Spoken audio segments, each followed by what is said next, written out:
Hey, Brian, what's up? Where's my story, Alexandra? Jesus, Brian, do you know where I am right now? You're in bumfuck Nebraska. I don't know. I'm in Dallas, Brian. Dallas.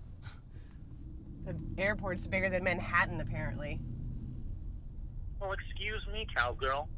I don't care where you are. Fact is, you had 3 weeks to get me your next story, and I've got the magazine, which pays good fucking money to the both of us, by the way, chomping at my ass for the future you are contractually obligated to deliver. So, I'll ask again, where's my... Chill out, Brian. I've been distracted lately, and I don't want to talk about it. Alexandra, listen, I don't know why you're dicking around in cowboy land right now, and frankly, I don't give a damn. But if I don't have something to show them... Can you buy me some time? How long? A week. Christ, fine. I'll see what I can do.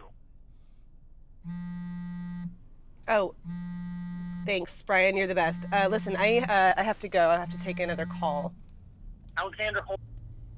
Hey, Liz, I'm on my way. I hope I'm not cutting it too close. The security at LaGuardia was hell. Cutting it close? Is that supposed to be some kind of sick joke, Alex? Wait, what are you talking about? What am I talking about? You know what? I can't do this. Ryan said I shouldn't call you, and he was right. I'm done. Don't call me again. Call you? You called me. I don't know why you're pissed at me, but can it wait until after the service? I'm, how far away? 3 minutes. I'm 3 minutes away. It's already over, Alex. What? Wait, what? What are you talking about? The funeral's already over. Dad's under 6 feet of dirt, and he has been for 2 days. 2 days? But you told me that... But I'm sure a big city journalist girl like yourself had more important things to do. Some hot new story, or hot new guy, or is it girls now? I forget. Lizzie! No, don't. Save your breath. I don't need to hear your excuses. The funeral's over. Go home. The house. Dad's house. Let me, help me. Let me help you. Like, pack up? Please? Already done. We just finished up this morning. There's just a few boxes of junk left in his study. All of his manuscripts and notes had been donated back to the Chronicle. There wasn't much else. Dad kind of lost it towards the end. He's been in and out of rehab a dozen times in the last couple of years. Bet you didn't know that, did you, Alex? Dad was an alcoholic, and that's probably what killed him. But you wouldn't know because you never call.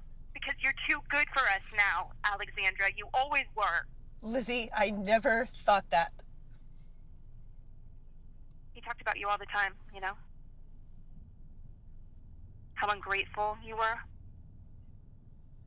After everything he did for you, you land that big magazine job and hop on the next plane to New York without even a goodbye or a thank you. Liz, I had to start immediately, and I called as soon as I got there. Enough. Enough excuses. I don't care.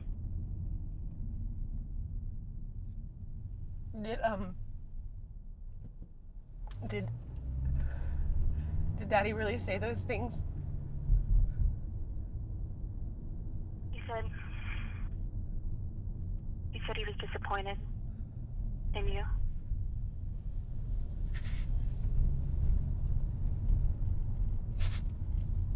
Goodbye, Alex. Don't try and call me back. I won't answer.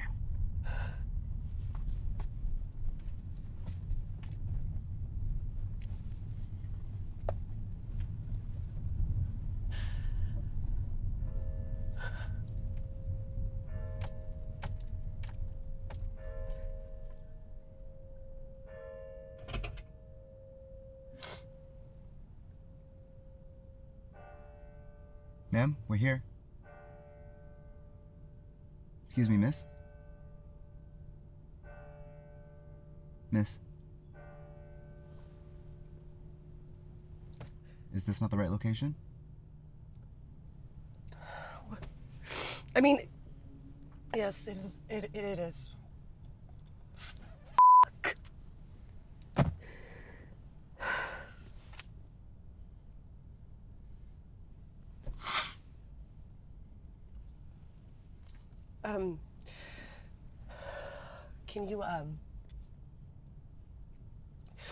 Can you take me here? I'll tip double. Yes, ma'am.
Good evening, miss.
Never did get into the 21st century, did you, Dad?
This is Arthur C. Bennett.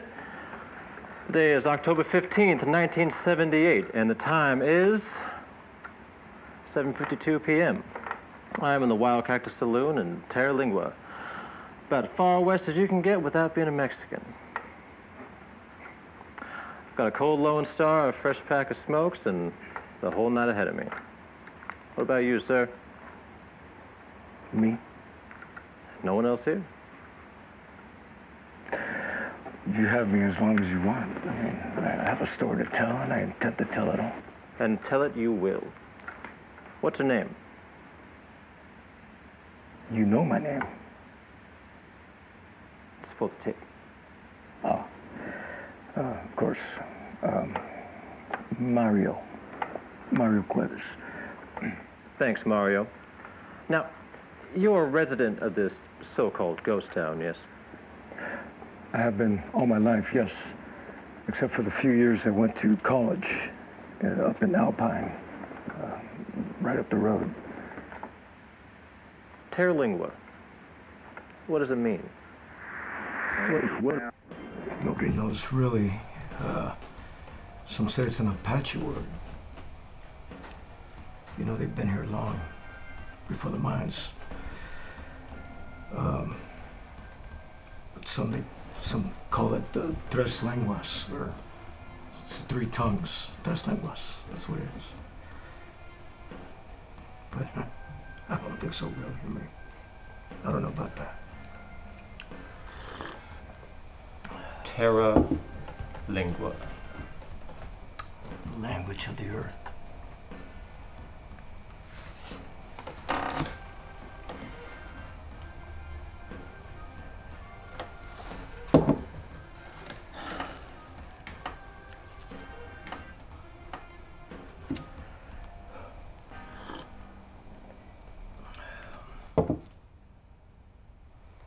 All right, Mario.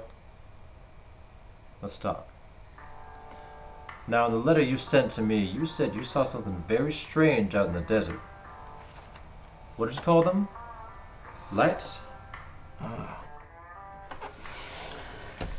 Las luces fantasmas. Ghost lights. Yeah.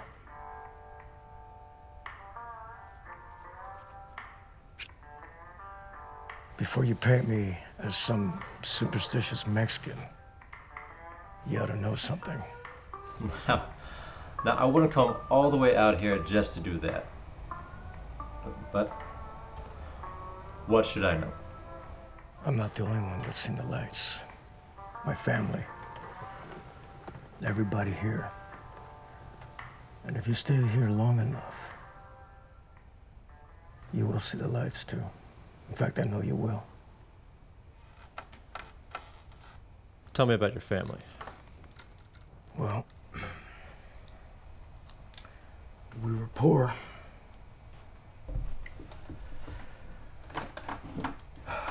My father's parents were farm laborers in the Mexican village of Ojinaga. My father was a strong, hard-working man of faith. In the 1920s, the mining operation really started booming, you know. Cinnabar, they called it. The red rock used to make mercury. Poor Mexican could make a good wage, chipping away down the mines, you know. When word reached Ojinaga, my father packed up me, my mother, my 2 brothers, and hauled us across the desert, all the way to Terlingua. It was an amazing sight to me. I mean, men white, brown, black, all strong, full of fire like my father bored holes into the earth. An army of human ants. All this I saw with wonders in my eyes. It was a magical moment for me.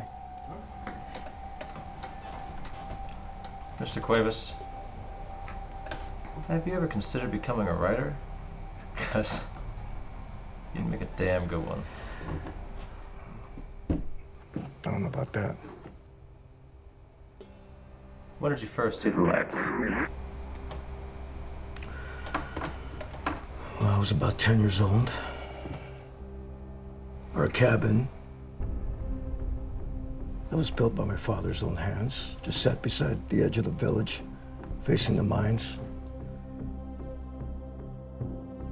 I remember I was sleeping when I was suddenly awoken by a bright light.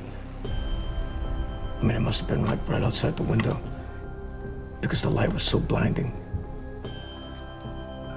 I remember thinking how strange it was because the light didn't even cast a shadow. And it seemed like it was an eternity, but it was perhaps only seconds in a flash. The light was gone. Ran to the window to go look, and And there it was. Bright, glowing ball just hovering over like just 20 feet off the ground. And it was blue, and then went to red, and then green, and then quicker than you could blink, it was hovering over the Jesus Mountains. And then just like that, it vanished. I mean, just right into the night.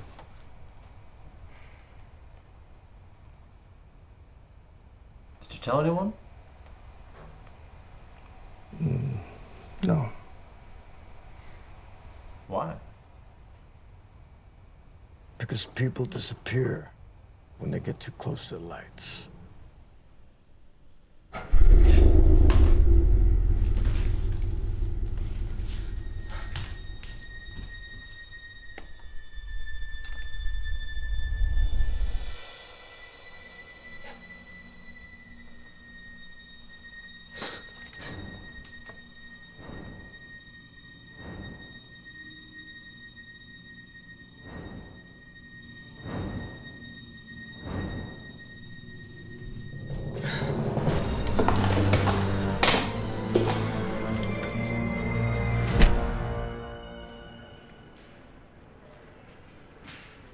Attention passengers for flight 1247 DFW to LaGuardia. The flight is on time. Boarding will begin 30 minutes prior to takeoff.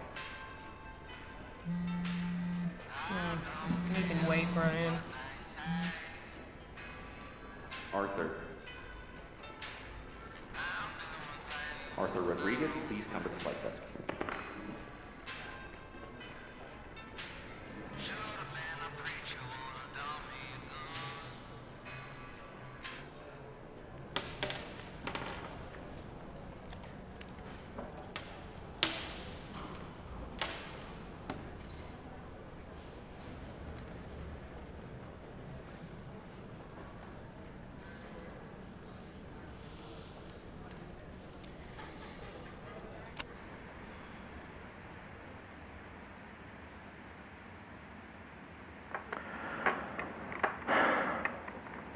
October 15th, 10 p.m., Wild Cactus Saloon, Terralingo. I'm here with Mario Cuevas. I've got a fresh Lone Star, and Mario's got another hot cup of Joe. Mario, how you feeling? I'm good. How are you, Mr. Bennett? Please, call me Art. And I'm intrigued. That's how I am. Now, when we last left off, you said that you saw these ghost lights as a kid, how they didn't cast a shadow, that they blasted off over the Chizo, some 30 miles away in a fraction of a second. Now, you said... Yeah, some disappear when they get too close to the lights, yes. But you didn't disappear. No, I did not.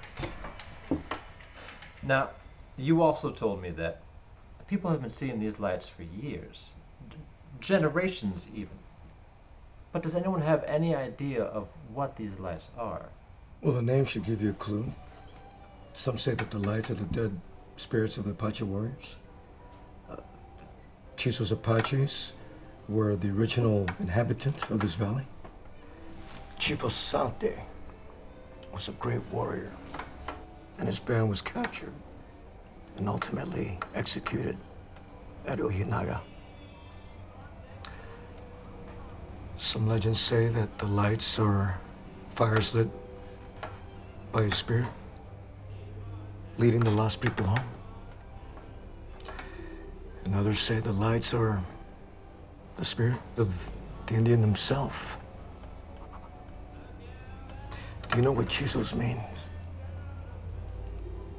I do not. It's Apache, meaning ghost. And there are other stories. Some say the lights are bursts of gas, St. Elmo's fire, escaping from the mines and igniting to the dry desert sky. But that doesn't make sense to me. Because I've seen the mine gas light up and burn. It's bright and it's hot and it's gone just like that. It doesn't stick around like the lights do. Other stories? Well, let me see. I once met an old airman from the base in Marfa who told me that he was sure that Nazis were flying over the Mexican border, spying on the American citizens. That they were developing some secret advanced airship that would zip around in impossible speed and then vanish into the sky, just like that. But don't you think that we would know that the Germans have that kind of edge on us? And this was in the 40s, during the war. No, that didn't make sense either to me. And of course, there's that more recent idea. Little green men? Or something like them.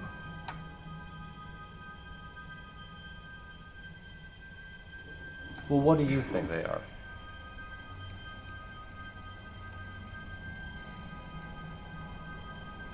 Mario? Well, my mother had an idea. She was very reluctant to talk about the lights. You see, she was that superstitious Mexican. I think she felt that talking about the lights gave them power. For years, my brothers and I prodded her. And always she would change the subject or find something to occupy us so we would give it up. But finally one night she gave in. And I remember it vividly. She looked at all three of us, very serious, and said, "Hijos, those lights are not to be messed with. Son peligrosos. They're dangerous." "What are they?" we asked. "Brujas," she snapped. "Witches."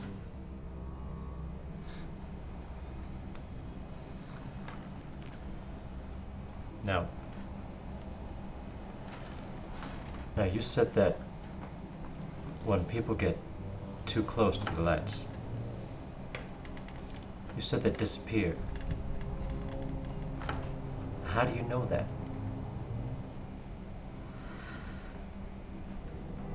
Because my father was one of them.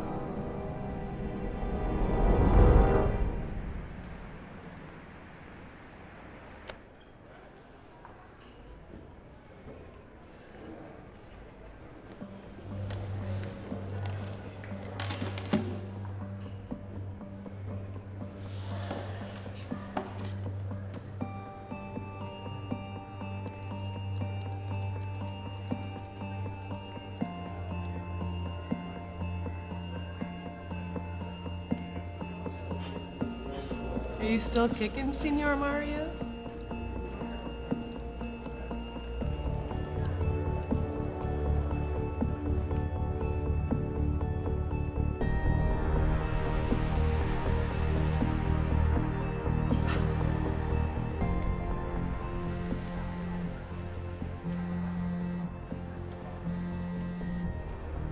Alexandra. Brian, just shut up for a second. What? Hold on. Seriously, for once, just shut up.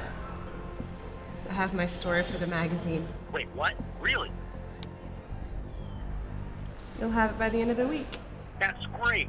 What's the...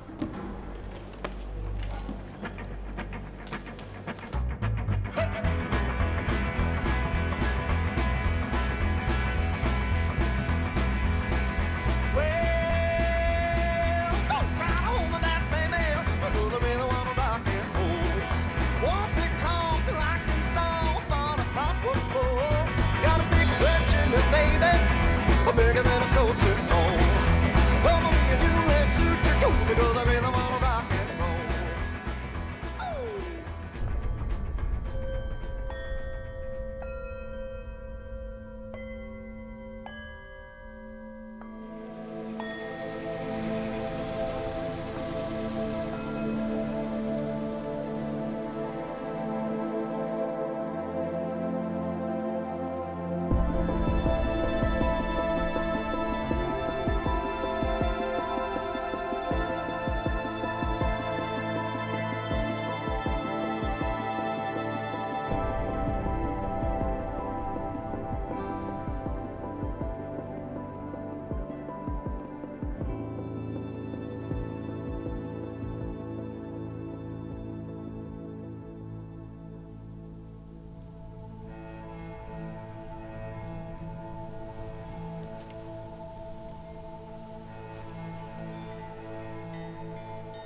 Daddy, I'm so sorry.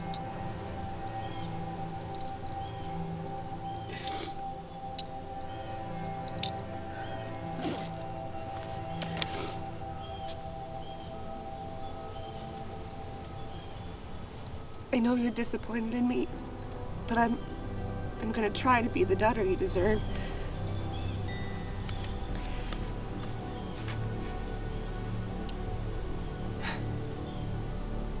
You started this story, so I'm gonna finish it.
All right, this is Arthur C. Bennett. I am here with my good pal Mario Cuevas. It is October 15th, 1978. The time is 11:13 p.m. I'm on my third Lone Star, my fifth cigarette.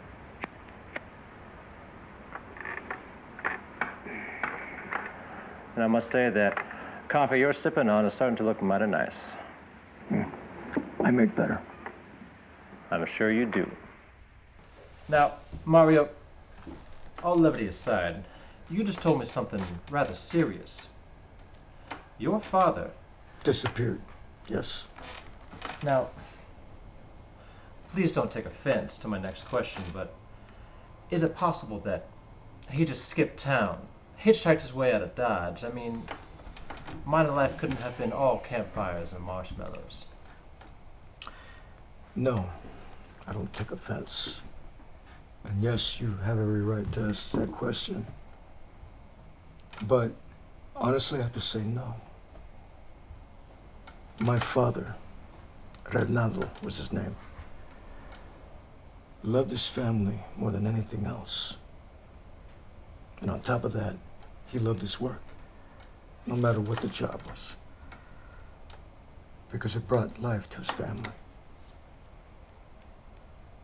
So I know he wouldn't have left us, at least not on his own will.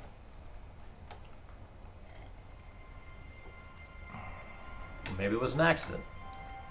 Ronaldo fell down a mine shaft and nobody saw. Another valid question. Very possible. But still, I don't think this is the case. My father was very careful. Plus, at this time, we were in Delingua for over 10 years now. My father knew Delingua like the back of his hand. I mean, he could navigate the mines blindfolded if he had to. Did anyone have beef with your father? Someone that might have wanted him gone? Once more, you ask smart questions. But Arthur, Art, you're missing the point I'm trying to make here. Reynaldo. I'll ask you again, Arthur. What did you see? I don't know. I don't know. Give him more.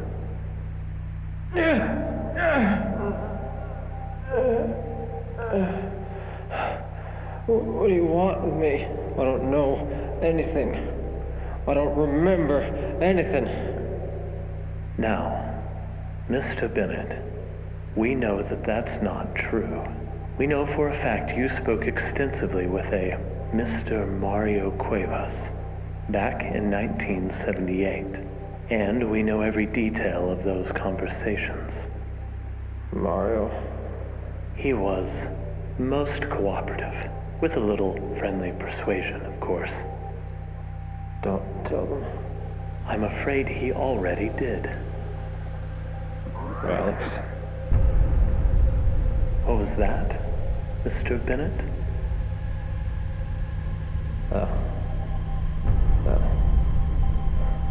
Alex, don't tell him anything. Are you a father, Art?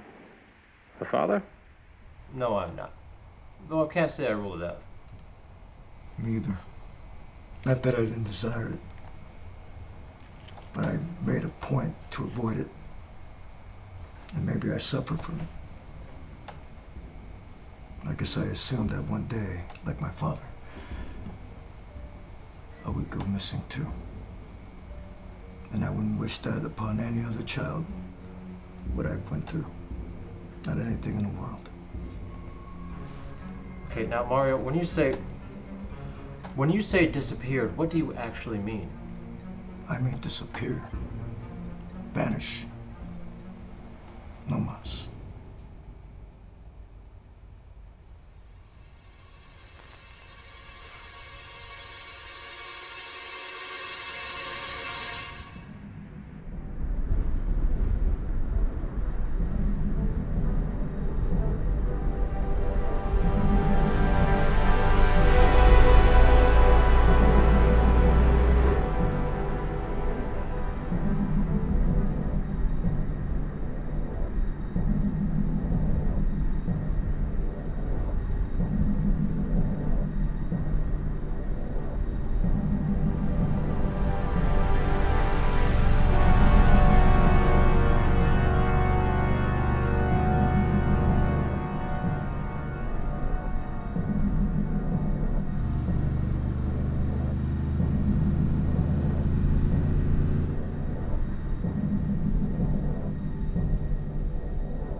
We know about the tapes, Alexandra.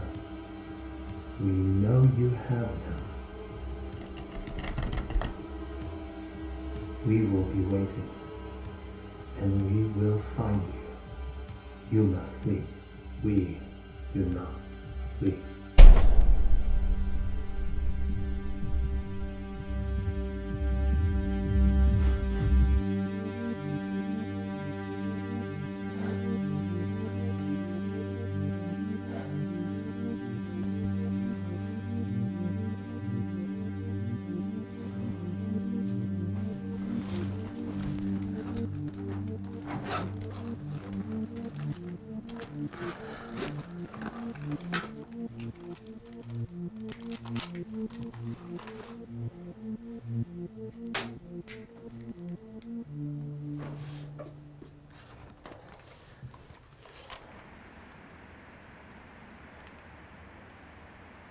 Terralingo, Texas, October 15th. It is just about midnight.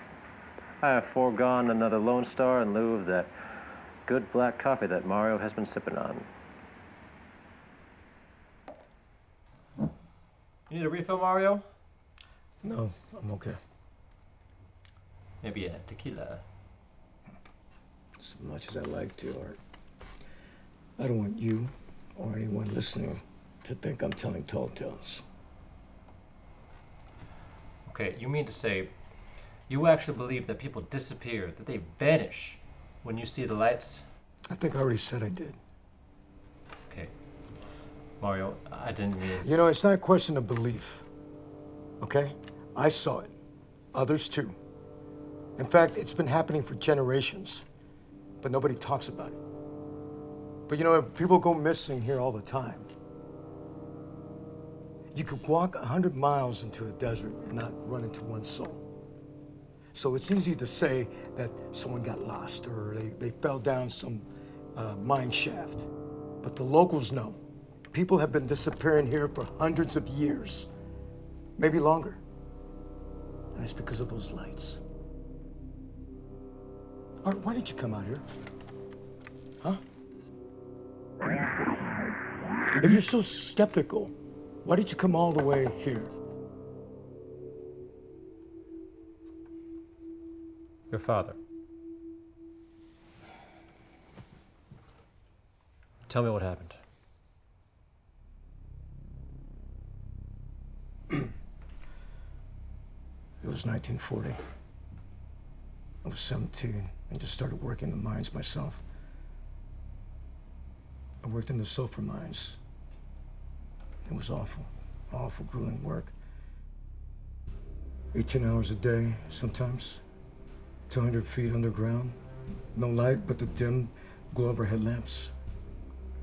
The choking fumes and the stench like rotten eggs. I will admit, I was more than ready to blow some steam at the end of the week. Mezcal was our poison. Stronger than bourbon. Homemade by the men in the camp. Saturday was the unit shift break. There was that one such Saturday that summer. I remember clearly. That sun just dipped under the horizon, and the desert was that unearthly wash of blue accented by the last red shimmers of the dying sunlight. That blood draining from the rocks. We had just sat down on a large boulder and begun to pass the bottle around. And then a shout went up from the direction of the mines. A man I recognized stood gaping and pointed at the sky. And we all looked, though most of us knew what to expect. But that night, none of us were prepared. I mean, the lights, more than a dozen of them, all different shades and colors, hovered not far off in the distance. Several other men emerged from the mines, beckoned by the shouts of the man. But now he was silent. We all were. I mean, we couldn't move or speak. I managed to glance down. Among the group of the men stood my father. Father! I wanted to scream, Papa, go there, run! But I could not. And as if hypnotized, the men walked slowly towards the lights. And the lights seemed to grow larger and brighter I wanted to run and grab my father. I wanted to run with him. Away from the lights, away from the mines, away from the cursed land!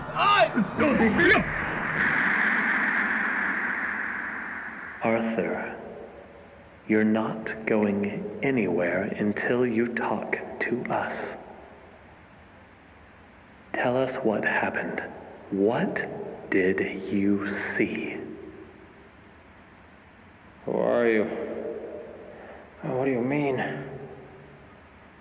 Out in the desert, in Terlingua. What did you see? I told you I don't know what you're talking about. I've never been to Terralingua. I've never been there. Now let me go!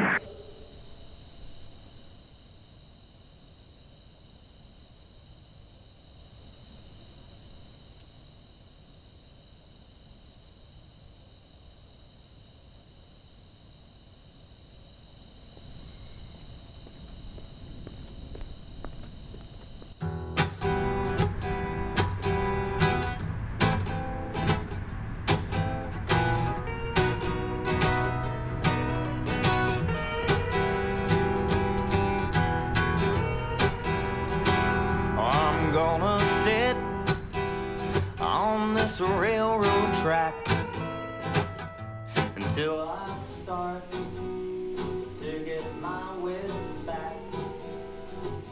I've been so long, so short on rent.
Well, it's well past midnight now.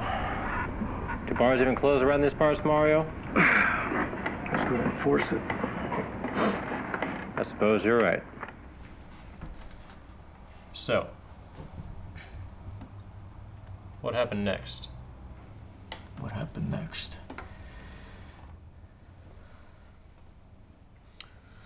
Well, the sun rose, and my father and 6 men were nowhere to be found. And the 4 men began an inquiry immediately, and a search party was sent into the mines to search for the bodies. And of course, they wouldn't find any. And then they showed up. Who? I don't know, really. I guess we thought they were like government men. They were all in black. Black suits, black cars. We couldn't see their eyes. But how did they know when to come? Why did they care? 7 Mexicans missing in a night. It's hardly the concern of the government, especially back then. And there was something strange about them. I mean, even right now, something was off, and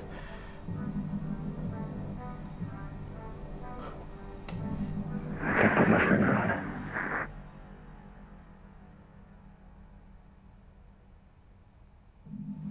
Mario, Yeah. What?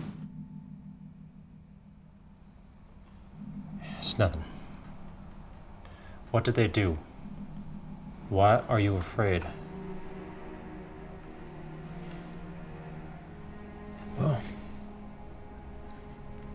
Well, they took us, me, the other men that witnessed the lights. They put us in the back of a black truck. No seat, no window.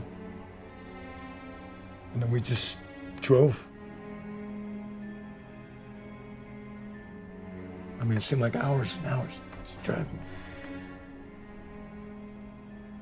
And then when we did stop,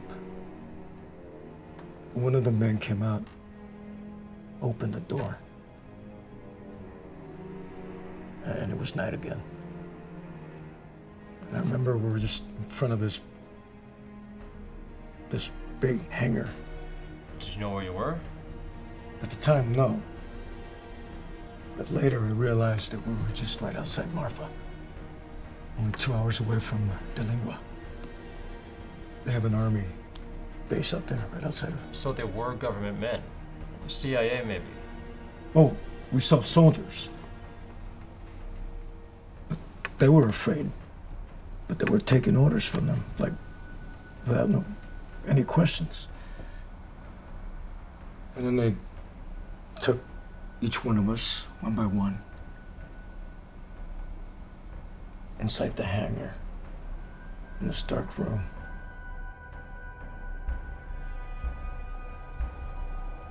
What happened next, Mario?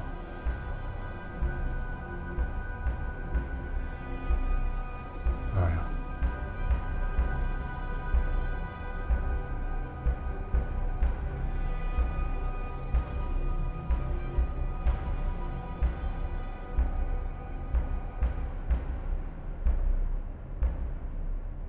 I don't remember. Funny thing is, I tell you, I don't remember none remembering.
Arthur C. Bennett here.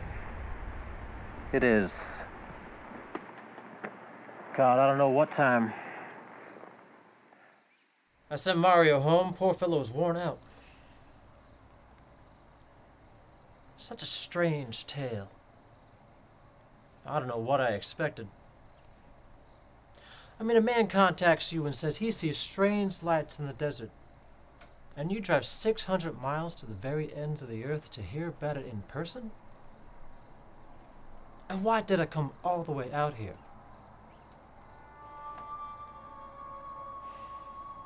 It's this place. It's like a magnet. Ever since Mario contacted me, it's been tugging on me like a hook in my gut. Terra Lingua. Terra Lingua. The name feels odd in the mouth. Like choking on a clam or swallowing your chewing tobacco.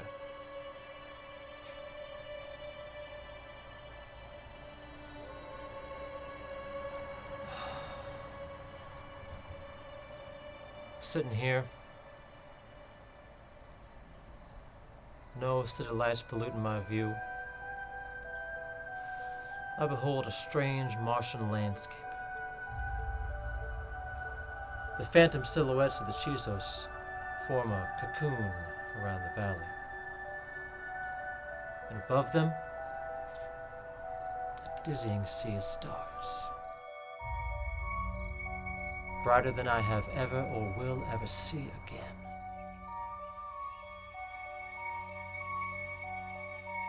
It truly feels like the very ends of the earth.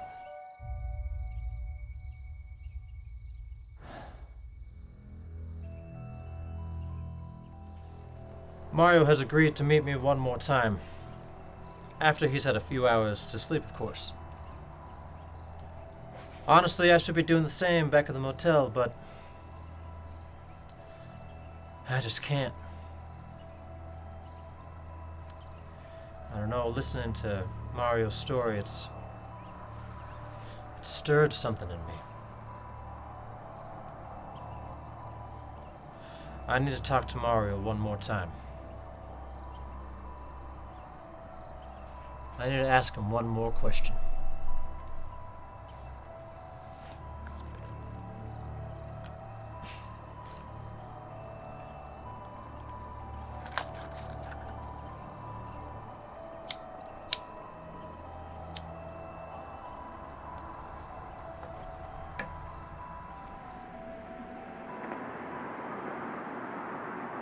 Oh, one more thing.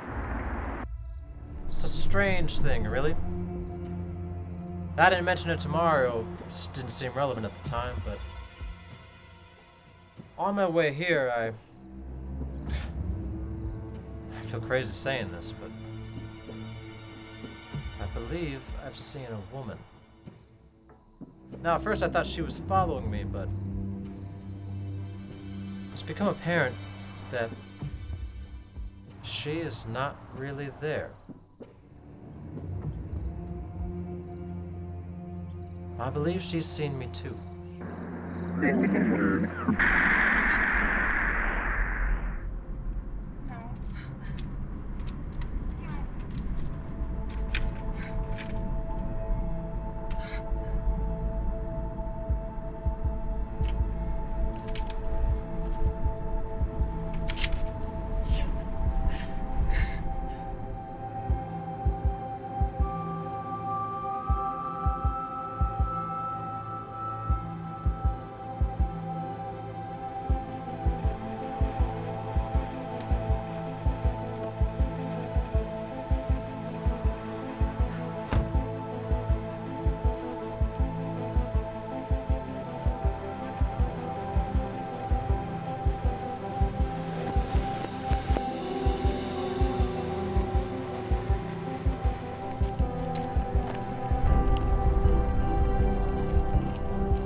Excuse me, sir? Do you know Mario Cuevas? He used to live here. I think he still lives here now. He must be in his 80s or 90s by now. Do you know where I can find him? My father used to know him years ago before I was born. I need to speak with him.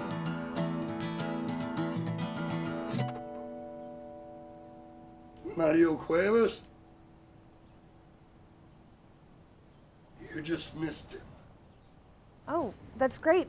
Is he nearby?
Guess I was too late, Mario.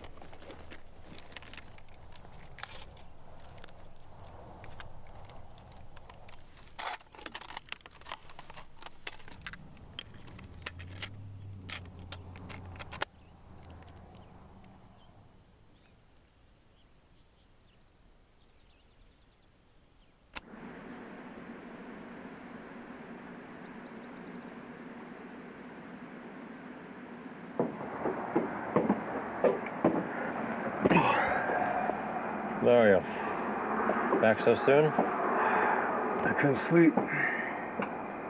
Yeah, neither could I. So, what did you want to ask me?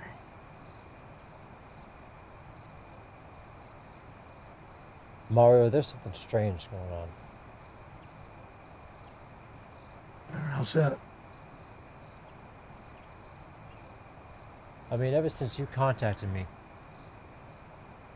ever since I took that god-awful long drive up from Dallas to this far-flung patch of dust, I've had this crazy feeling that I'm being watched. I'm being followed. I feel crazy saying it, but I keep seeing this. Yes, sir?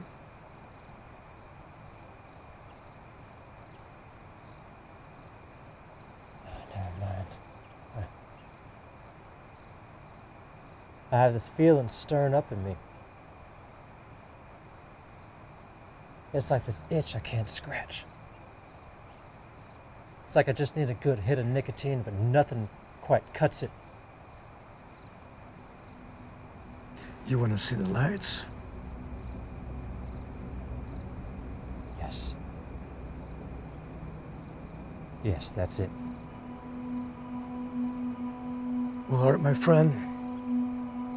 I could call you my friend, right? Yeah. Art, I know what you're feeling. Because I felt it too. It's like a craving. You know, like a magnet. Or being in the gravity of a giant black star. And you feel like you can't fight it. But you can. I have. But that's a very dangerous thing you ask. Mario, I'm not asking you to follow me. I just need to know where to look. I told my story. And that's what I intended to do. All right, I know how you're feeling. I know that burning feeling inside your head. It's maddening, and it's only gonna get worse. What is it? It's the lights, Arthur. It's the lights. I'm afraid you're right. You know, for you, there's no turning back. But remember, bad things happen to those who chase lights. How, Mario? How can I see them?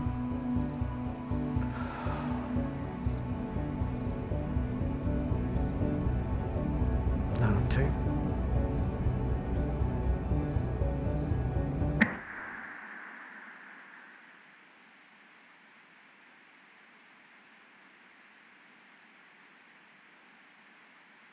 It's almost sunrise.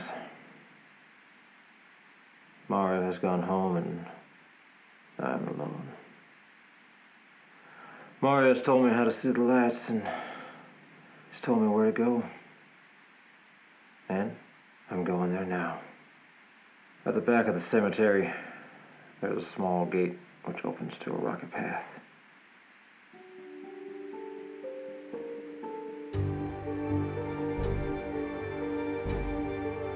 Follow that path.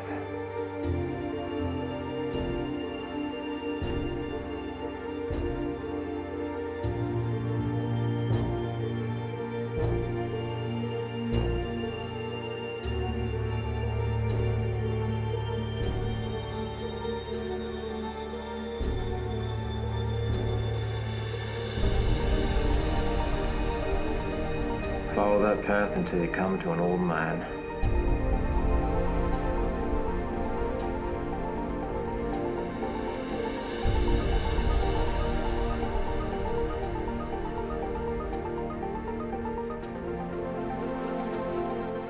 You'll know by the smell.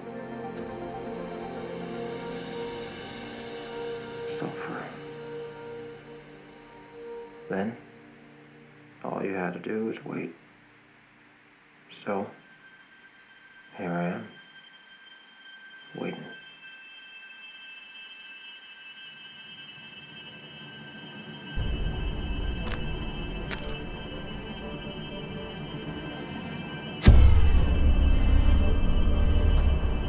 Oh my God.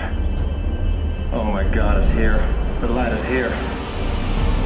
Oh my God, it's beautiful.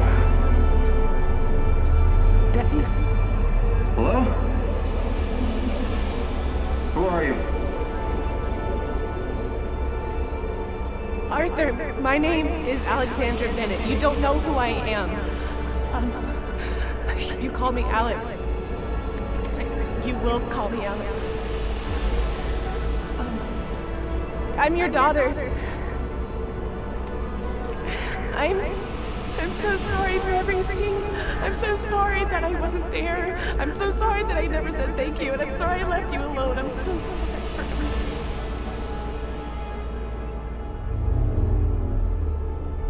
Alexandra. Alex, don't cry. Please don't cry. I do know you, sweetie. I know you because I know myself. I can hear it in your voice. And if I know you like I know me, then I know you are a good person. Stubborn? Sure. Bullheaded? Hell yes. Ambitious? Damn straight. I also know there's nowhere in hell you could disappoint me. So wipe those tears from your eyes, little girl. And know your daddy loves you. And he cannot wait to meet you one day.